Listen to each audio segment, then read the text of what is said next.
here in the perimeter, there are no stars. Out here, we is stoned, immaculate. Hello and welcome. This is the C86 show. I'm David Eastaugh. As you know, we love a special guest. This week it's going to be the turn of Colin Gregory from the 1000 Violins, and also went on to form the Dylans. This is quite an old interview that I found from 2018, so it's quite a different style really. But also just to say that the 1000 Violins have had 2 John Peel sessions released on the Precious Recordings of London. I will give you a link to that site in the notes below, but this is the interview with Colin. So after a few minutes of casual chat, we get down to the exciting subject that was the early years of the band. This is Colin. Yeah, that was a great time. Well, we lived, me and my friend called David, we lived in a place called Brighouse in West Yorkshire, and we used to go to where my dad worked in the summer holidays and help clean the factory of all the toxic chemicals. And we earned a bit of money. Then we would take our money and we would go down Carnaby Street for the weekend and just hang around down Carnaby Street buying clothes and listening to records we'd never heard before. And while we were down there, for the first time ever, we heard the Velvet Underground just in a shop. And I asked the guy, who's this? And he told us. And he said, I know something else you might like. And he gave us one of Dan Tracy's records. You know Dan? Yes. The television personalities. we thought, wow, this is fantastic. And so we sent him a tape because we did a bit of music. And he liked it. And he called us and we went to see him. And then we stayed with him for a good few years. And those were the days. So we kind of moved down to London and slept on his floor. I can't remember where he lived. Yes. Anyway, we slept on his floor, and various people had come down around the time. You know, you get the Mighty Lemon Drops going around there. You get Soup Dragons coming down, early Primal Screams, sort of people coming down, sleeping on his floor, and so everybody kind of knew Dan. But Dan would always stay in his bedroom and never come out. It was brilliant. Looking back, it was bonkers. But yeah, so Dan would be in his bedroom. We'd be in the other room, smoking away with his friends, and shouting through the door, Dan. And he had idea when the record's coming out, Dan, what are you doing in there, Dan? And he'd shout through the door, and every now and then he'd come out. And then he'd arrange loads of gigs, and we'd just go down and play the gigs. We'd played at, I can't remember, so many places, that one called the Living Room, and Alan McGee. I think that was Alan McGee's first club in London. Yes, that's right, the Living Room. And he was there, and a guy called The Legend was there. Guys from a band called Mood 6. Have you heard of Mood 6? Yes. They were that Tony from Mood 6. They were all nice guys. And then loads of these psychedelic types from the Times. They were all there. The Times, they were there. Yes. And it was a brilliant, fun time. We all had a real good laugh, and we just played any gig that Dan got us. We played. Dan played with us. We played with Dan. He used to just draw the flyers and stick them up, and people would come. Yeah. We got loads of friends doing that. Yeah, and so just going back slightly, did you, when you obviously were getting your sort of hip and groovy record collection together, were you actually at that point making music as well? Oh yeah. That's what we sent him, the demo tape, and that's what we signed to his little label, Dream World. It was called Wham Records originally, and then Wham the band got upset about it, and he had a little thing going with Wham. They paid him off to change the name, so he changed his name to Dream World. Right, because I think they had 2 A's in Wham, didn't they? They did, yeah. The Liechtenstein Wham he had, yeah. Yes. But they thought it might be. I don't know why they ever thought there'd be any confusion. But anyway, yes. They did. So at this point, you were the 5-piece with Darren, Colin, yourself, John, David, and Peter. Basically, I mean, it was only ever really me and David. It was me and David. It was our scene. We just did what we did, and at various. We had just had a drum machine. The main band was me and David. I had a friend who owned a studio. We went down and recorded some songs at his studio in somewhere near Birmingham, Stourbridge. And he was having a guy sing on some of his songs. That was John. We heard his voice and went, "Oh, it'd be great to hear him sing some of our songs." So we called him up. He came down, sang. We went, "Yeah, that's great. Do you want to join the band?" And he went, "Yeah, as you do." He joined the band. That was John. And our friend from way back in Brickhouse, Peter, he was a drummer. He loved Keith Moon and he was crazy himself. So the four of us, before Peter joined, we just used a drum machine, and it was basically me, David and John. And anybody else that joined just joined in. Right, that was quite... Joined in and left and joined in and left. The first Peel session we did with a drum machine. Yeah, it's because there weren't that many at the time. Well, on the indie world, I know there was bizarrely the Farmers Boys, and then years later was the Carter and the Unstoppable Sex Machine. So the drum machine was still a bit sort of hit and miss, really, wasn't it? And often... Yeah. Well, we tried to use a drum machine like a drummer because we liked drummers. And people kind of liked the fact that we did this crappy drum machine programming. Try and make a drum roll like a drummer would do, and so it was probably a bit of a novelty. Yes. But yeah, we always wanted a drummer, but we didn't know any drummers. Anyway, so we used to hang around in London. So we never had anything to do with Sheffield. We just lived in Sheffield. Right. But we were always in London or played gigs in Scotland because there was a lot of Scottish guys that we got on really well with. Stuart, and there's a guy called Paul Misery, called himself Misery Guts, and Stuart Cant. Paul does a little Facebook page for us, or for that band. Yes. And Stuart always came down and stayed with us, and we got on really well with those guys. So we always stayed with them. We went to Scotland, so we'd either play in Scotland or play in London, but in Sheffield, no one knew who we were, and right. It was more of a question of where do you live? Oh, we live in Sheffield, but we didn't have anything to do with Sheffield. Yes, and obviously the Dan Tracy, which I'm still quite boggled by that story, because that's probably the first time I've ever heard anything like it, that you had some sort of indie B&B, I suppose. Yes. It was, yeah, it was great. What a place that was. So how long did that scene last for with, on the Dan Tracy, with him the other side in his bedroom sort of shouting instructions back? About 3 or 4 years. Right. God, that's fantastic. That sounds like kind of one of those eccentric kind of geniuses. It was like that. Looking back, it gets more and more crazy. But when you're there, it's just what you're doing. But looking back on it, it was mad, because Dan was a real big psychedelia fan, as you probably know, Pink Floyd and all that sort of thing, and that's what he liked. And he was a delicate soul. And he was, I don't know he's probably bipolar, or these days he would be identified as something like that. But he was, anyway, bonkers. I was going to say, of all industries to go into, the music one is not good for your mental health, is it? At the best of times. No. So I think he liked a pint of sherry as well. Right. So that was quite amazing, actually. I just, So when I know, just I'm sort of fixated, because I did live with a strange person for a short time who disappeared into a room and we never saw him. And that was kind of a bit scary at the same time. But so obviously having to do business between you and the sort of the sort of bedroom door must have been weird. But when you saw each other at the gig, did you go, "Oh, hi there, we do live in the same room or the same house"? Yeah, he loved us and we loved him, and we just kind of let him be who he wanted to be, and he was always like, hello. We go, "Hey, Dan, you all right, Dan? How are you doing?" We were just kids. "You all right, Dan? What's happening, Dan?" He'd go, "Yeah, all right, yeah." It was obviously brained all day long, so that didn't help. It was crazy. We lived with it. We slept. We'd go down there and just sleep on his floor for a week, and you wouldn't really see him. You'd see his girlfriend. It was great, right? Laugh. But he'd just never be there. But if you saw him wandering about, we'd go, "Hey, all right." Then he'd be back in his room doing whatever he was doing.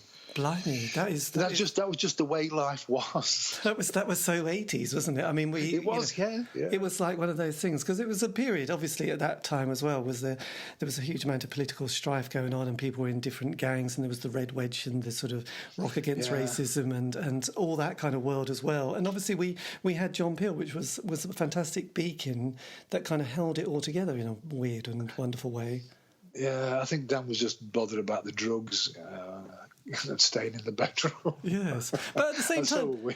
and so at the same time, you were sort of still on his record label for quite a few years, basically almost the duration of the band. Yeah. Oh, well, same as Dan, really. We were just bothered about smoking, smoking and playing gigs and drinking, and you kind of just get into a routine, don't you? Yes. And so we'd come up to Sheffield, mess about. That was all we did. Go down to London, stay at Dan's, play a few gigs, go to Scotland, play a few gigs. That was it. Building little stories up and having a great time, being kids, doing what you want to do. I don't think kids can do it like that. You could be on the dole, and then you could just report to them how much you earned for your gig, and they were quite happy for you to do that. So things were free and easy. Yes, well, this is the thing that virtually everybody I speak to mentions, the importance of the unemployment benefit. And if anybody got that job seeker, is it job seeker or enterprise allowance? I mean, that seemed to be the other fantastic scheme that dear old Margaret and the Conservatives had introduced, which though everyone was cynical, was an absolutely brilliant time for the creative industries because it allowed everybody to sort of think, right, we've got, I can call myself whatever, a musician or writer, poet, etc., and have that year of just absolutely carefree creativity. And most people seem to actually want to do something within that year, and sort of in a bizarre way made some amazing music. And that was good. That was a really great. I totally understand that times change, but at that time it was fantastic, and that's why there was so much music about. Because everybody, if you wanted to do music, you could do music and you could still survive. These days, I don't know how people survive and do music because they've got to earn or they can't do it, whereas we got supported. Yes. Which was great. It was like sort of one of those schemes that people talk about, everyone having a basic income, and then and then sort of you'd have that kind of safety net. But that's a different subject altogether. So look, with the band, obviously, and this is quite a fantastic setup. Most bands that I interview, they have that 5-year narrative. They get together, they make a bit of sound. John Peel plays a single, which gives them that oomph, and it gets them to play in a bit of a bigger audience. A John Peel session, and then the album, and normally around the second, third album. And if anybody ever does an American tour, things go slightly badly. So how did the narrative of the band go for you? Well, it's a... I don't know if we inhabited the same vortex as everybody else. We knew in Sheffield. We knew a load of ex kind of heroin addicts who used to come round to our house, and we had like an open door because we had instruments and they liked playing music. So we just hung out with them. And one of them joined the band, and when we needed a spare bassist. It's funny thinking about it. Anyway, so people just used to come to our house, and we would just play all day, just do anything we wanted to, just anarchistic nonsense, writing a couple of albums a day, madness, and we had this, I don't know, this crazy scene, and we didn't feel part of any other scene. We just happened to be alive at the same time. So, the guys that we knew in Sheffield, they probably exist in every town, but we just hung out with the Hooverheads basically. Yes, well, actually, I've never come across any other, but most people did a bit of smoking and sort of drinking, but not sort of that much on the hard. We were managed by a guy called Roger Holland, who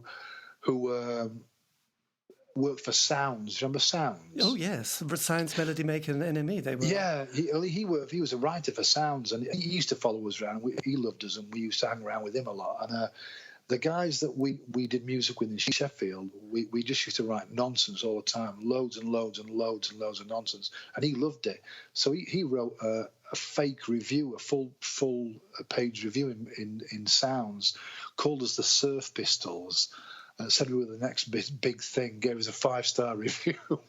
We didn't even exist. And those were those times. Yes, because it was interesting because I know Lemmy from Motorhead, he was very wise in many ways. He said the one thing that he didn't touch was anything to do with heroin because that was like the big no. But you obviously this wasn't something that the band you sort of jumped into that sort of world because mostly people took acid and speed and smoked. We did as well. We didn't take any heroin. No, we did all the other things. But we used to know a lot of people that did, and they. Because we had like an open house, we didn't know anybody when we came to Sheffield. We just got to know people because we did music, and so they all descended up on us because we had a little recording set up, and they all wanted to play music. So we ended up starting bands with them. So we had bands with them at the same time as we had the other bands, and so we'd go and play anarchist discos in Sheffield, crazy events that nobody knew about. Nobody was aware of, nobody went to apart from crazy anarchists. And that was our life. And then we'd go down, stay at Dan's and be the other band. Yes. It was an odd time, but it was fantastic. It was fantastic fun. Yeah, it made me the person I am today. Well, absolutely. Relaxed about things. So obviously, you managed to sort of put out an awful lot of singles, and you did a couple of albums, and the first one was a sort of the mini LP, wasn't it, that Please Don't Sandblast My House. So then you brought out then after that there was 2 albums in 2 years. So was it just everything kind of at that stage, all the stars were lined up, you were sitting on the right ley lines and things were just kind of happening? Do you know something? It sounds funny, but we just weren't bothered. We weren't bothered. We just did whatever came along. Do you want to do a record? We'll go, yeah, we'll do a record. Do you want to do another one? Yeah, why not? Do you want to do another one? Yeah. Some bloke in Germany wants you to tour. Do you want to tour? Yeah, why not? Do we get free drink? Yeah. Right, yeah. Count us in. We're there. That was it. We weren't bothered. We were just being kids, playing music, drinking, smoking, until it ended. Yes, and was there a moment? Can you sort of look back and go, was it kind of coming in the end, or was it the fact that it was a bit of a surprise? And was there a definite moment that the band did their Ziggy Stardust moment? Well, the end came. David was a bit of a bully. He was lovely, but he was a bit of a bully. Bullied the singer John. It was just a quiet, pensive kind of. Lovely, odd guy who had a strange childhood, and he was very quiet and thoughtful. David was an rugby player who did music because I did music. I wanted to do music, so David was my friend. Yeah, I'll do music as well. You fall into these things, don't you? And so David was always trying to sort things out. I just did music. I just recorded and made songs and just recorded and sat in my room recording. David spoke to Dan, arranged gigs. I showed up. John was a lovely guy who came and sang them. And there's nothing much more to it than that. And one day, David said to John, "See ya, bye." Get out of the van. What? That's it. Yeah, that's it. Bog off. And that was kind of it. The rest of us were sat in the van, probably smoking. Just drove back to Sheffield, carry on doing something else. Then somebody else joined and carry on. Right. There was nobody left. So did you ever see John again? No, he was a lovely guy, but he's one of those. You probably know some people like this. They're really quiet, slowly quiet, thoughtful. I like football. He didn't like football. And I like music. He likes music. And I loved him. He was a great guy. I like most people. Most people are nice. But you have to make choices in life, don't you? Well, yes. You can't look after everybody, and you probably didn't even want to be looked after anyway. No. He wanted to do his... So you just can't move on, It's like... We should probably have never met anyway. Yeah, because obviously, decades later, compilations get put out by people either from there's this label called Fire Station in Germany. All Cherry Red Records is the other one that hoovers all these things up. And you obviously have had sort of compilations of all your stuff put out. I mean, is it the case? I know that David has died. He died, didn't he, in 92? Yeah. Which was, I guess that was a shock at the time, because that's kind of like the band had only just finished. Yeah. So I don't even, the way it is for me, right? I don't have anything I don't think about it. I've become somebody completely different. I don't think about. That sounds like almost like a book that I read a long time ago. It's a long story, and it's crazy. He was my best friend, and then we fell out for some nonsense reason. You always fall out. Yeah, bloody idiot. Oh, you fucking idiot. And then you get to then you're friends again, and that didn't happen for a while. Then he went and died. So what can you say? I never saw him again because he died.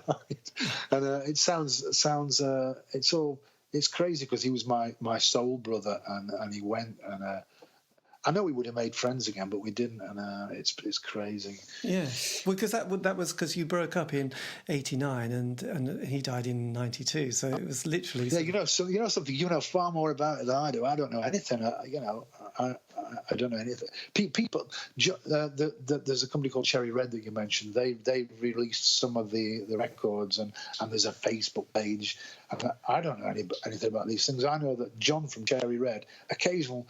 I'll be doing what I do, la la la, wandering around, doing my things, and I got an email from John at Cherry Red, and he says, "Is it okay if I release this as a single?" I go, "Yeah, nice one, dude. Bye. Do whatever you like." And so he does. Sometimes he sends me a copy, and I just stick it on my wall of CDs, whatever they're called, and great, and that's it. I mean, I must have done about 1,000 cassettes of different songs over my time, and I had a shed in the garden, and they all went a bit rotten because the shed's got a tree over it. And last year I thought, what am I going to do with all these tapes and all this music that I recorded? And I thought, I know what I'll do. I'll shovel them into the bin. So I poured them all on the floor. Got my shovel out and shoveled them all into the bin. And they're all gone now. They're all gone. But hey, that's life, isn't it? So yeah, John phones me up every now and then and says, "Can I release something?" Or somebody else says, "This guy's going to release something. Do you want to do it?" And I just go, "Yeah, do whatever you want. It's cool. It's all cool by me." So I don't even know. I don't remember much. People say to me, "Do you remember that?" And I go, "Oh yeah, I remember that." But from day to day, I don't know. No, but I'm sorry. No, that's absolutely fine because that was the other thing that often people, and you probably didn't take too much attention. The publishing and the admin. Did you manage to sort of, because often people don't own the music, or they signed something, they didn't realise what they were signing, and then realise they don't own the music. Do you know what? It was hilarious. When we first signed a publishing deal, I do remember this, that we were down in London, staying at a friend's house, and we had a big chunk of dope, of resin, and somebody lost it, and I was furious because we didn't have any dope, and we were going to sign this contract. And I thought, I'm not signing that fucking contract until we find that dope right. And I stormed off in a bad mood. And they go, go and sign this publishing deal. And I'm not fucking signing it. I'm not signing it. No way. So I stormed off to a pub and sulked.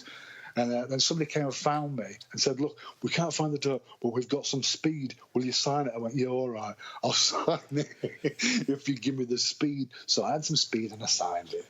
And that's how I was not bothered. If somebody wanted us to record a record, great. If somebody wanted us to sign and you got a couple of £100 to buy some more dope or to get your hair cut and buy a shirt, great.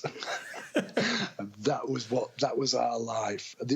David was a bit more serious about it, trying to organise it. I wasn't bothered. Yes. And does that mean then that, because most bands kind of laugh at this, when they get their royalty check once a year, that it's normally for about £60 that they either have to divide up or just give it to charity. So do you have that experience as well, where you go, "Oh blimey, I've just been given a tenner. Or yeah, yeah. It's never stopped. It's great. It's great. Yeah. Sometimes you get a few £100. It was great. The other week, my wife. This was about 6 months ago. I got -1 for You Ungrateful Bastard, and she wanted to get it blown up and put in a frame because you get a big list of what you earned for what. And anyway, You Ungrateful Bastard got -1 Excellent. And what's the single that gets the most then? Which is the one that often gives you the sort of at least $9.99?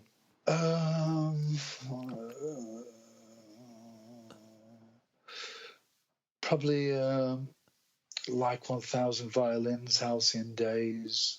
Yes.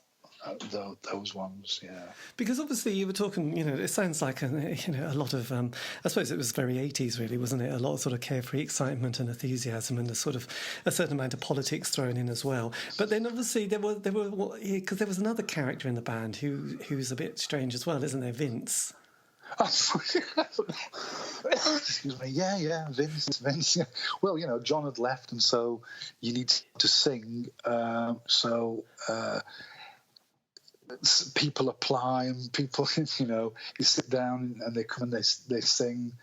And Vince was chosen, and that was that. Yes, and so how many months or years did Vince last? I don't know. Not long. I don't think it was very long. I was probably. I think he's still doing it. So maybe there should be 35 or 40. No, it's it's best not. Yeah. I don't want to get into. He still tries to contact me, and. Yes. Yeah. He, because I sort of have come across him. Tried to contact you as well. Yeah, actually, I have a bit of a kind of. I'm trying to shake him off a bit. Actually, he's sort of like. Oh really? Snap! Yeah. Well, don't tell me you've talked to me. No, I won't. I mean, it's like something. This is between me and you. I would not be surprised if he tried to kill me. Oh my God! Yeah. Yeah. It wouldn't surprise me if he rolled up one day with a knife. I don't know why. I don't know why. He just lives. He lives in those days. He just lives there. I think everything stopped for him in whatever those years were, 1980, whatever it is, 88 or something. I don't think he's ever moved on from then. I don't think he never did a day's work in his life. He was always signed off on with illness problems and. What a strange world. Strange how you get dragged into these horrible little things, but yeah. Yes, well, that's one of the things that I sort of, when I look back, I definitely don't look back and think they were glorious, because there were a lot of characters that you think, I can't believe I got involved, or sort of somehow had a friendship with sort of a couple of the people that I did, and you think, oh God, absolutely true. And he's one of those, the word stalker springs to mind. Right. But I used to know people, I'm a friendly guy, and I like people, and I'm always naive and just friendly. I take them at face value. I used to go around and hang out with a lot of guys because they did music, and I'd show up at the door all the time because my friend lived there. I'd go and play guitar with him, and there was a lot of other guys that lived there, and they were always spaced out of their heads when they passed the joint round or what have you. And I'd go, hey, yeah, really good, how's it going? And then one of them wasn't around for a while, and I said, oh, where's he gone? They said, oh, I can't remember his name. He's a shepherd. Is he? Oh, he's a shepherd. Oh, well, so next time I saw him, I said, what's it like being a shepherd? Then he went, oh, yeah, it's weird. Yeah, you're looking for the sheep and you get them all together. And he wasn't a shepherd. He was basically, he did heroin runs for somebody in Spain. But I was naive, and I thought it was he said, would you like a drink? And I went, yeah, please. And he was drinking sherry. So he poured me a pint of sherry. I go, fucking hell, I want to drink a pint. But he was trying to come off smack. That's why he was drinking pints of sherry. And I went round to his house one day, and there was loads of police cars there. And I knocked on the door, and they dragged me in. I'm going, what's going on? I'm just, what you here for? I was just looking for Mark. Well, he's not here. What do you want to? And there were dogs that ripped the house apart, and they were looking for all the stuff. And I'm thinking, what world am I in? Anyway, then another day, Mark says, Colin, do you mind if I just store some stuff in your wardrobe? I go, yeah, no problem. What is it? Oh, it's just a couple of bags of stuff. I went, yeah, no worries. Looking back now, looking back, I think, what was I doing letting people store their stuff in my wardrobe? But anyway, you do, don't you? Yes. And so those people, I don't know what happened to those people, but they're probably dead. And people like, on that scene, people like Vince. And you attract those people. Being in those loose bands, you just attract those people. And if they're still alive, you can't shake them off, ever, never. And Vince is a good example of that. I can't shake him off. He still comes along and tries to find me. Like he found my wife on Facebook. My wife didn't even go on Facebook, but she had an account from years. And he found that, and she's going, who's this? Vince is there again. Vince is there again. He's found us again. And I don't want him to know where we live. I've got kids, do you know what I mean? Yeah, well, no, it was one of those ones I sort of came across him, and it's like, God, you're a bit, he was very random in some of his kind of comments that I couldn't understand. And, with life, you just think, I just want to do a little show. It's not a big deal. And and he's like, got kind of quite serious with me. And it's a bit like, okay, a bit scared now. Yeah. Have you met him in person? Oh, no, Jesus, no, just on... but don't let him know where you live. No, but on Facebook, it's a bit like, it's good. I mean, actually, it's been quite nice, but there's one or two people that you think, oh, blimey. Because actually that story you had about Dan Tracy and that door, because we moved into, we met a guy, and he said, yeah, I've got this friend, he's got this great house, you can move in and hardly pay any rent, so we did. And then about a week later, he was a bit fucking weird. He sort of moved into his bedroom. We didn't see him for months, and he scared the shit out of me. And we used to lock our bedroom door every night. And then one day we just kind of we just got our stuff and bolted. Because I thought I did expect him to come through, because he had an amazing temper and he could just come roaring through, and he would lose. And often he would smash all the furniture up in the living room. It was all rented accommodation. Yeah. But it was like, Jesus, when you mentioned Dan Tracy, and that, it was like I was having these kind of flashbacks to this guy. Yeah, that's what Dan's world was like. That's exactly what Dan's world was like. I've seen videos on YouTube. You've probably seen them as well. Recently, there was a band that did a cover of some TV personalities thing, I think, or they did a song about television. I can't remember what the name was, but they were quite big. Anyway, because of that, there was a bit of Dan Traciness on YouTube, and I saw a few interviews with him, and he was older, like quite rounded and depressed, and he was a bit of a manic depressive. He loved Syd Barrett. He kind of became a bit Syd Barrett-y. Yeah. And his world was full of those crazy people, and they're frightening. And you don't realise when you're a kid, you just think you don't know how serious it is or how it could get. Yes. And Vince is in that little world. He's not a normal person. I'm not saying he's not nice or anything, but he's not. I wouldn't trust him. No. Well, it's interesting because there are those moments, and you probably have them, where you sort of have a bit of a friendship with someone. And you think, can we just fall out now? Which means that we just don't keep in touch. And there's been two people who were like, no, when we fall out, it means we don't talk to each other. But it was like, shit, you don't want to fall out. You want to, you've still got an issue about this friendship, and you're going to start phoning at 2:00 in the morning. And having to sort of take the phone, to pull the lead off out of the door. And it's like, God, and it's scary. So look, so you had this intense period. How did you then, just lastly, did you manage to then did you just say, that's it, that's the band, Ziggy Stardust, and instead of going into another world of music, you just gave it all up? Do you know what? When we finished, David had... we were best friends, me and David, and we was best friends having a band together, and he was an odd guy sometimes. We loved each other loads, and when he got his girlfriend, I had a girlfriend me and him went busking around Europe, dressed as the Beatles when we were kids, and that's how I met my wife, and she came to loads of gigs with us when we were young as well, and he knew her really well, and she was like a rockabilly from Hamburg, and he met a girl when we were doing gigs, and she was a French girl, and he started going and staying with her in France, which was great, and so when me and him used to live together, we eventually had 4 of us living together, and not everybody, we didn't really get on so well. You're just growing up a little bit, I guess. We were just growing up. And we kind of grew apart a little bit. And me and my girlfriend moved out, and he was in France. I'm telling you the story exactly how it is, and you probably don't even want to hear it, but I'll just tell you anyway. He moved out. We were moving out to get a flat on our own, and he was in France. So I took the equipment from our house because I didn't want to leave it in the house on its own. I took it to our new flat, just because, so I didn't want to leave it in the house when there was nobody there. He came back, assumed I'd stolen it, he was my best friend sat, which I would never do, and proceeded to sue me.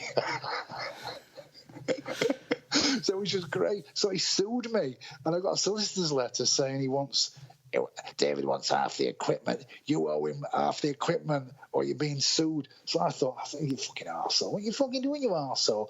Anyway, cut a long story short, that went on for quite a while, and I got a letter from my solicitor, or he called me and said, listen, David is leaving the country to live in France. You've got two options. You can either give him half the equipment or keep it all for yourself.